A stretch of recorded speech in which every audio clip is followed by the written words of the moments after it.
안녕하세요. 옐비입니다. 이번 영상에서는 지난번에 만든 립밤에 립밤 레이블을 붙여보고 립밤 포장할 수 있는 박스까지 만들어서 꾸며보겠습니다. 이번 영상에서 만들게 된 립밤의 레이블 그리고 박스 도안은 디자인 스페이스에서 직접 무료로 공유해드리고 있고 또 다운로드 받을 수 있는 SVG 파일을 무료로 공유해드리고 있으니까 필요하신 분들은 자유롭게 쓰실 수 있습니다. 립밤 박스에 사용된 이미지는 제가 립밤을 만들면서 매칭되는 단어가 예뻐서 이렇게 레이블을 만들어 봤고요. You are the balm은 비유적인 표현으로 밤은 피부를 부드럽게 하거나 치유를 하는 데 사용되는 보습제나 연고를 가리키는 경우가 많잖아요. 마치 마음에 발라지는 치유의 연고처럼 당신은 마음을 감싸주는 사람이란 뜻입니다. 이미지는 제가 만든 거니까 필요하신 분들은 편하게 다운로드 받으셔서 사용하셔도 괜찮습니다. 다운로드 받는 링크는 이 영상의 디스크립션 박스를 확인해 주세요. 그럼 이제 어떻게 파일들을 찾고 사용하는지 보여드릴게요. 우선 디자인 스페이스에 가서 제 이름을 옐비리라고 검색을 해주세요. 제가 도안을 저장할 때 저장할 수 있는 태그가 굉장히 한정적이어서 검색을 해도 파일을 찾기가 굉장히 어려우실 것 같아요. 그래서 우선 제 이름을 검색해서 제 계정에 가면 도안을 사용하실 수 있습니다. 먼저 립밤 박스 프리 템플릿을 클릭해 줍니다. 사용자 지정을 사용해서 들어가면 이렇게 도안을 보실 수가 있어요. 저는 이 박스 도안하고 레이블 도안하고 같이 작업을 할 거여서 이 도안을 복사를 해서 다른 캔버스로 한번 가볼게요. 다시 홈 버튼을 눌러서 이번에는 립밤 프리 템플릿으로 들어가 주겠습니다. 이번에도 사용자 지정해서 캔버스를 열어주시면 되고요. 여기에서 방금 복사한 파일을 붙여넣기를 해서 복사해서 넣을 수 있습니다. 레이블을 보면 오버래핑 디자인과 난 오버래핑 디자인이 있는데 오버래핑은 레이블이 립밤을 다 덮으면서 약간 겹치는 부분이 생겨서 약간 길게 되어 있고 난 오버래핑 같은 경우에는 립밤에 붙였을 때 겹치는 부분이 없게 만들어지는 레이블입니다. 오버래핑 디자인은 이번 영상에서 쓰지 않으니까 우선 지우고 먼저 이름을 저장하고 넘어가겠습니다. 도안이 파일로 필요하신 분들은 블로그에 가면은 다운로드를 받으실 수 있습니다. 다운로드 받은 파일을 디자인 스페이스에 가져올 때는 업로드 버튼 누르고 다운로드 받은 파일을 열어주시면 됩니다. 여기에서 업로드 버튼을 눌러서 디자인 스페이스로 넣어줄게요. 필요한 이미지들을 선택해서 캔버스에 추가를 해줍니다. 캔버스에 들어오면 이미지 같은 경우에는 파일이 너무 커서 이렇게 크게 나오실 거예요. 원하는 사이즈로 수정을 해주시면 되고 도안 같은 경우는 제가 SVG 파일로 저장을 처음 해봐가지고 저는 실제 사이즈로 저장을 했는데 이렇게 조그맣게 나오더라고요. 다행인 거는 SVG 파일 같은 경우에는 벡터 파일이어서 얘가 깨지지 않으니까 사이즈를 편하게 조정하실 수 있습니다. 이 박스의 사이즈는 길이가 6인치로 맞추시면 잘 맞고 레이블 같은 경우에는 1.8인치로 맞추시면 정확한 사이즈입니다. 그런데 사용하시는 립밤의 크기가 제가 사용하는 립밤의 크기랑 다를 수도 있으니까 한번 실제 사이즈를 측정하시고 필요하시다면 도안의 크기를 수정해 주실 수도 있습니다. 크리컷에 저장되어 있는 파일은 그냥 그대로 쓰시면 되는데 파일로 저장해서 가져온 도안은 약간 변형을 해 주셔야 돼요. 이렇게 보면 안에 들어가는 네모 박스를 클릭해서 보시면 이렇게 파란색으로 지정되어 있는데 이 선들은 접는 선들을 모아서 그룹으로 만들어 놓은 거예요. 그런데 여기 설정이 자르기로 되어 있으니 선 긋기로 바꿔주시면 됩니다. 그리고 나머지 라인들은 다 자르기로 잘 설정이 되어 있으니까 이 선들을 한 번에 다 선택해서 어태치 붙이기 버튼을 눌러서 위치 고정을 해줍니다. 붙이기를 꼭 하셔야지 이 선들의 위치가 고정이 됩니다. 이제 레이블을 작업해 줄 건데 배경이 하얀색이어서 여기 색상을 살짝 주어서 작업할 때 조금 더 편하게 해줘 볼게요. 무지 캔버스를 눌러서 원하는 색상으로 바꿔주시면 됩니다. 이제 레이블을 보면 높이를 1.8인치로 바꿔주면 우리가 원래 크리컷 디자인 스페이스에 있던 도안과 사이즈가 똑같아집니다. 이번 영상에서는 크리컷 디자인 스페이스에 저장되어 있는 파일을 쓸 거기 때문에 이 노란색 파일은 지워주겠습니다. 노란색 레이블을 보면 붙이기 안으로 해서 자르는 선 그루브로 묶여져 있고 레이블 부분이 또 도형으로 되어 있어요. 그루브로 묶어져 있는 접는 선은 잠깐 옆으로 옮겨놓고 이 도형 부분은 레이블이 될 부분인데 이 부분을 꾸며주도록 하겠습니다. 노란색 도형을 보면 이 도형이 자르기로 되어 있을 때는 기본 색상으로만 색상을 바꿀 수 있어요. 그런데 인쇄 후 자르기로 바꾸면 색상이 아니라 패턴을 적용할 수 있어서 여러 가지 모양을 적용하실 수 있습니다. 저는 여기에서 지금 마음에 드는 색상이 없어서 다운로드 받은 이미지를 가지고 오도록 하겠습니다. 업로드 버튼 눌러서 이전에 업로드 해놓았던 이미지를 캔버스로 추가를 해주겠습니다. 이 이미지 같은 경우에는 굉장히 사이즈가 크게 설정되어 있기 때문에 좀 작게 줄여주겠습니다. 이제 이 이미지를 맨 뒤로 보낸 다음에 이미지와 도형을 잘 겹쳐서 색상이 잘 나올 수 있도록 배치해 주세요. 그 다음에 이미지 두 개를 동시에 선택해서 잘라내기 버튼을 눌러서 잘라내 주시면 됩니다. 잘라진 이미지 중에서 오렌지 컬러가 들어간 도형을 사용할 겁니다. 사용하지 않을 이미지들은 지워주세요. 이제 레이블이니까 텍스트를 넣어서 원하는 문구를 써주시면 되는데요. 저 같은 경우에는 핸드메이드 오렌지 립밤이라고 쓰고 그 아래에 인그리언트를 넣어서 꾸며줄 겁니다. 원하는 글씨체로 바꿔주시면 되는데 저 같은 경우에는 시스템에 들어있는 제2 속명 글씨체로 바꿔주겠습니다. 그리고 고급 버튼에서 선 그룹 해제를 눌러주시면 선마다 레이어들이 나누어지게 되어 있어요. 그래서 여기에서 각 레이어별로 글씨체를 쉽게 바꿔주실 수 있습니다. 오렌지 부분은 폰트를 조금 다르게 해볼 거예요. 제가 가지고 있는 폰트 중에서 손글씨 느낌이 나는 폰트로 바꾸어 주었습니다. 3개의 레이어를 한 번에 다 선택한 다음에 색상을 검은색으로 바꿔주겠습니다. 글씨를 그룹으로 묶은 다음에 좀 사이즈를 줄여서 도형 위로 올려볼게요. 이제 재료들을 써주면 되는데요. 다시 한번 텍스트 버튼 눌러서 인그리언트라고 쓴 다음에 원하는 글씨체를 선택해 주시고 재료의 이름들을 써주시면 됩니다. 다 썼으면 정렬을 한번 맞춰주시고 글씨 색상을 검은색으로 바꿔주세요. 글씨의 크기를 줄여서 레이블 안으로 넣어주겠습니다. 원하는 위치에 글씨들을 잘 배열해 줄게요. 그룹으로 묶어 놓았던 레이어들을 풀어준 다음에 글씨들을 배열을 한번 다시 해주겠습니다. 글씨의 크기를 맞췄으면 한 번에 다 선택해서 맞춤 버튼 눌러서 가운데로 정렬을 한번 해주시고 원하는 위치에 잘 배열이 되었다면 그룹으로 한 번 더 묶어줍니다. 원하는 이미지가 다 만들어졌으면 한 번에 다 선택해서 평면화 눌러서 한 장의 스티커 시트로 만들어줍니다. 그리고 아까 전에 옆으로 밀어 놓았던 자르는 선을 가져와 주세요.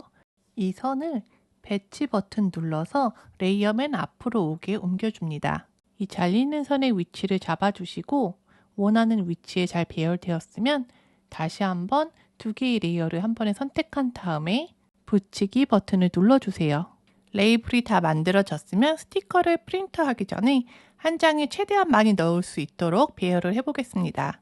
모양에서 네모 박스를 열어서 사이즈를 레터 사이즈 페이퍼 기준으로 봤을 때 최대 사이즈 6.82, 9.32로 맞춰줍니다. 제가 가이드라인은 이렇게 항상 회색 라인을 썼었는데 작업에 가서 보시면 가이드라인으로 바꾸는 게 있어요. 그럼 얘가 투명해지면서 더 쉽게 작업을 하실 수 있습니다. 오늘 같은 경우에는 배경 색상을 제가 이렇게 색상을 넣어놨기 때문에 더 쉽게 작업하실 수 있습니다. 그러면 레이블을 복사를 해서 배열을 해볼게요. 레이블을 4개를 더 복사해서 총 5개의 레이블을 배열해 주세요. 이 상태 그대로 모든 레이어를 선택한 다음에 맞춤 눌러서 왼쪽으로 맞춰주고 다시 한번 맞춤 눌러서 수직으로 나누기를 하면 세로로 같은 간격으로 배열해 줍니다. 이 상태 그대로 그룹으로 묶어주고 복사를 2개 더 해서 배열을 해줍니다. 그리고 이 3개의 그룹을 한 번에 선택해서 맞춤 버튼 눌러서 위쪽으로 똑같이 레벨을 맞춰줍니다. 그리고 이 상태 그대로 붙이기 버튼 눌러서 위치 고정을 해주면 완성입니다. 그러면 You are the bom이라고 써져 있는 레이블을 작업을 해볼게요. 하얀색 테두리가 있으면 더 예쁠 것 같아서 여기에서 오프셋을 한번 주고 갈 거예요. 오프셋 넣어서 적당하게 테두리를 넣어주고 이 테두리가 기본값이 검은색이니까 하얀색으로 바꿔주고 이 오프셋과 이미지를 한 번에 선택해서 평면화를 눌러줍니다. 이제 이 이미지도 복사하고 배열해서 프린트할 준비를 해볼게요. 과정은 앞에서 한 과정이랑 똑같기 때문에 특별히 설명하지 않고 빠르게 넘어가겠습니다. 립박스는 두 개를 만들 건데 하나의 도안을 180도로 돌려서 거꾸로 만든 다음에 이렇게 배열을 한 다음에 한 번에 선택해서 어태치 버튼, 붙이기 버튼을 눌러줄 거예요. 그러면 이렇게 한 장으로 배열이 되면서 같은 색상으로 바뀐 걸 보실 수 있습니다. 프린트 세팅과 매테리얼 세팅을 간단하게 볼게요. 이 이미지 같은 경우에는 아웃라인이 하얀색이니까 주입 추가는 필요 없고 시스템 대화 상자를 이용해서 설정해 볼 건데 프린트 세팅에 가서 종이 타입을 포토 페이퍼 글로시라고 선택하고 퀄리티를 가장 좋은 퀄리티로 선택을 해줍니다. 재료 설정은 사용하시는 종이 타입에 따라서 고르시면 되는데 저 같은 경우에는 포토 페이퍼를 쓰니까 포토 페이퍼라고 설정을 해줍니다. 그리고 두 번째 페이퍼는 스티커 페이퍼로 작업을 할 건데 겹치는 이미지가 있지만 거의 비슷한 색상이니까 주입 추가를 넣고 시스템 대화 상자를 사용해서 설정을 해주겠습니다. 세팅에서 퀄리티를 선택하겠습니다. 종이 타입은 웨더프루프 스티커 종이를 쓰는데 120으로 세팅을 했을 때는 두 번을 잘랐을 때 잘 잘렸고 한 번에 잘 잘리는 설정은 160이었습니다. 이거는 종이에 따라서 또 머신에 따라서 설정이 미묘하게 달라지니까 그때그때 맞게 설정을 하시면 됩니다. 박스는 미디엄 카드 스탁을 쓸 거니까 미디엄 카드 스탁이라고 설정을 해줍니다. 시작하기 전에 재료들을 한번 보고 넘어갈게요.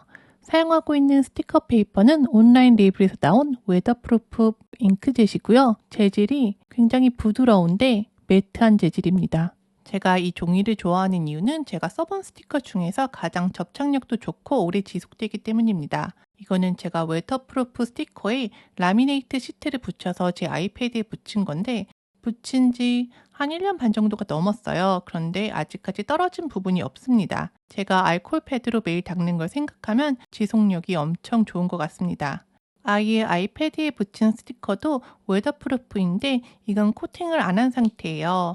아이가 좀 험하게 써서 긁혀서 이미지가 지워진 부분은 있지만 스티커는 떨어지지 않고 잘 유지가 되고 있습니다. 그리고 제가 요즘 쓰고 있는 글로시 화이트 포토 페이퍼입니다. 약간 두꺼운 타입이고 앞에는 글로시한 타입, 뒤에는 매트한 타입입니다. 그리고 크리스마스 느낌이 나는 빨간색 미디엄 카드 스탁을 쓰겠습니다.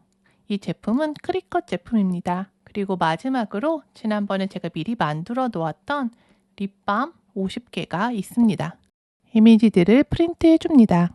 프린트를 했을 때 용지에 따라서도 느낌이 달라요. 이 포토페이퍼 같은 경우에는 약간 글로시 타입이어서 반짝거림이 있고 이 스티커 페이퍼 같은 경우에는 매트한 타입이어서 반짝거림은 없지만 이게 재질이 되게 고급지게 부드러운 그런 스타일이에요. 그래서 또 나름 굉장히 깔끔하고 예쁜 그런 느낌이 있습니다. 매트에서 플라스틱 부분을 제거해주고 스티커 종이를 매트에 붙여줍니다.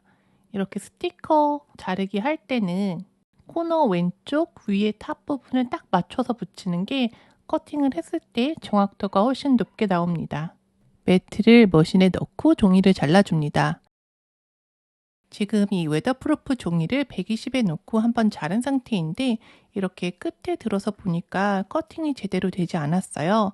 그래서 여기에서 언로드 버튼 누르지 않고 그 버튼 눌러서 한 번 더 같은 자리에 잘라줍니다. 두 번 자른 상태에서 키스컷으로 잘 나왔습니다. 매트를 언로드 하기 전에 항상 커팅이 잘 되었는지 확인해 보시고 언로드 하시고 만약에 안 되었다면 한 번 더 자를 수 있는 옵션이 있으니까 꼭 기억하세요. 같은 종이에 다시 작업을 할 때 세팅값을 올려서 160으로 올렸을 때 웨더프루프 종이가 키스컷으로 잘 잘렸습니다. 이제 미디엄 카드 스택을 잘라줄 건데 박스를 만들 때 도안에 보면은 접는 선이 들어가고 잘라지는 선이 들어가잖아요. 접는 선을 먼저 해줘야 하는데 저는 우선 스코어링 블레이드를 넣고 작업을 하겠습니다. 스코어링 작업이 다 끝났으면 스탠다드 블레이드로 바꿔줍니다. 작업이 끝난 상태이고요. 이렇게 보면 스코어링 라인하고 칼선이 확실하게 잘린 걸 보실 수 있습니다. 모든 재료가 준비되었으면 이제 마무리 작업을 해볼 건데요. 립밤에 보면 이렇게 줄이 있어요. 이 줄에 맞춰서 립밤에 레이블을 붙여주시면 됩니다. 정확하게 사이즈를 재서 만든 거기 때문에 완벽한 립밤이 만들어졌습니다. 그리고 이렇게 트위스트하면 실을 뜯어볼 수 있어서 처음에 받는 사람이 내가 새 거를 뜯는구나 라는 기분을 느낄 수 있어서 더 기분이 좋을 것 같습니다. 이제 박스를 조립해 볼게요. 접는 선 보이는 대로 그대로 접어주시면 됩니다. 제가 스코링 블레이드를 굉장히 좋아하는데 얘가 접는 선이 굉장히 깊게 들어가기 때문에 쉽게 접을 수 있습니다. 봄폴더로 한번 눌러서 각을 한번 잡아줄게요. 옆에 라인도 접어줍니다. 접는 선을 다 접었으면 글루를 붙여서 이제 상자를 조립해 주시면 되는데요. 저는 어드시브 롤러를 써서 간단하게 고정을 해주겠습니다. 먼저 뒷면을 고정하고 그 다음에 박스 옆면을 고정해 줍니다. 립밤을 옆으로 넣어서 다른 쪽 반대면도 이렇게 고정을 해주시면 됩니다.